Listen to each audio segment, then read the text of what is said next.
we're joined by Hillel Neuer, Executive Director of UN Watch, joining us from Jerusalem. Hillel, always good to have you with us here.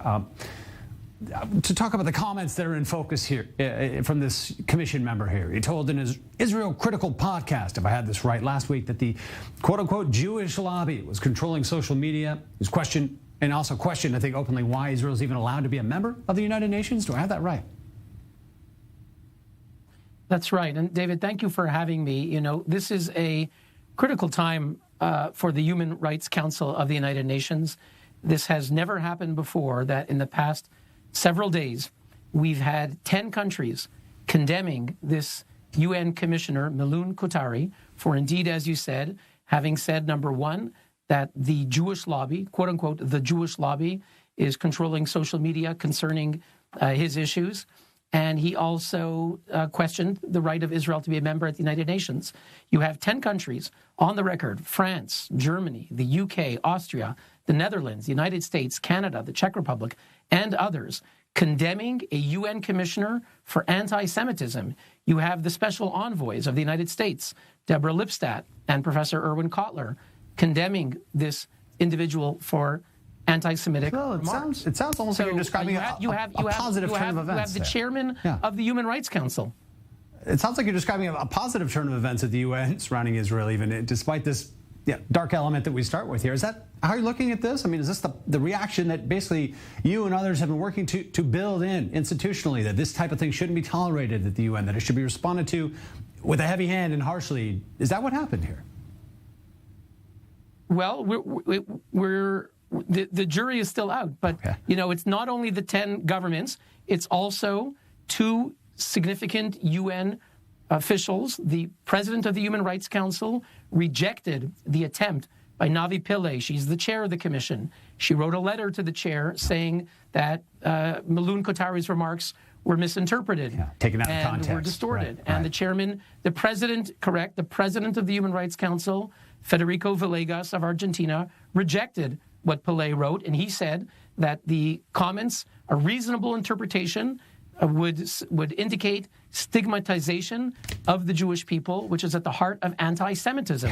This is the president of the Human Rights Council, not a friendly body. You also have, I want to note, the UN Special Rapporteur, the outgoing UN Special Rapporteur on freedom of religion, Ahmed Shahid. He's a Muslim, was foreign minister of the Maldives.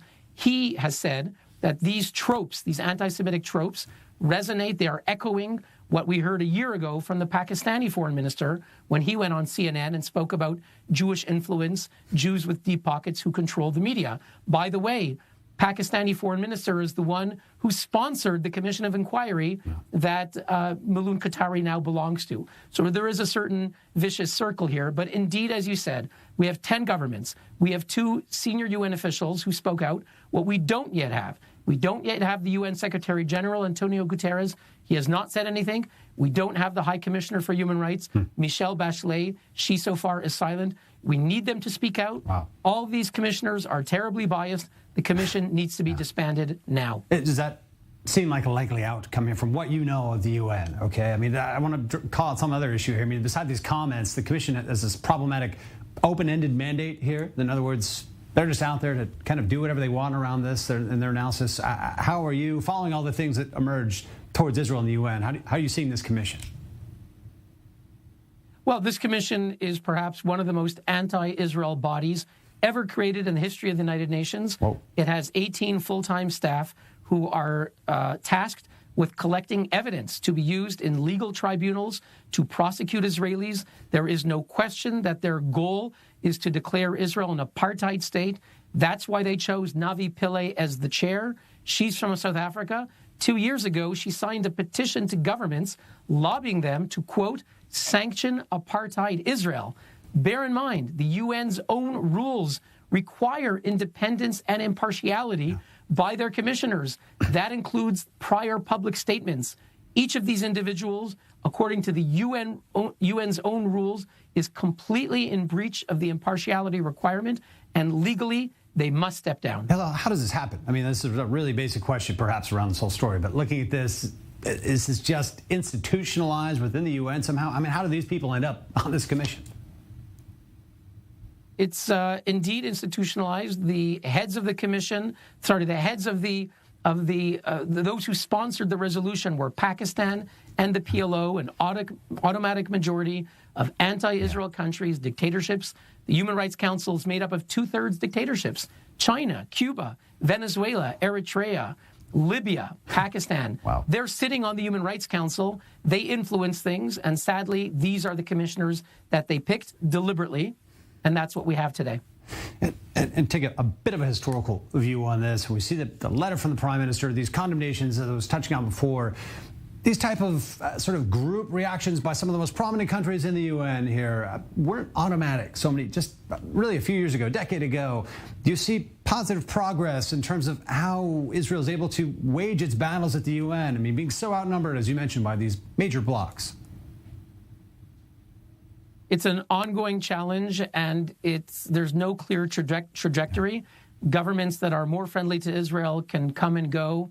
Canada, under Prime Minister Stephen Harper, was extremely friendly to Israel. Prime Minister Trudeau is friendly, but not the same. So governments come and go. We are drafting a resolution, David, to call for the disbanding of the council. What's needed next is the Human Rights Council itself has to adopt this resolution. The numbers are not there today, but we will be working toward it, and we need the governments to support this resolution and more governments other than the 10 that I mentioned to come on board.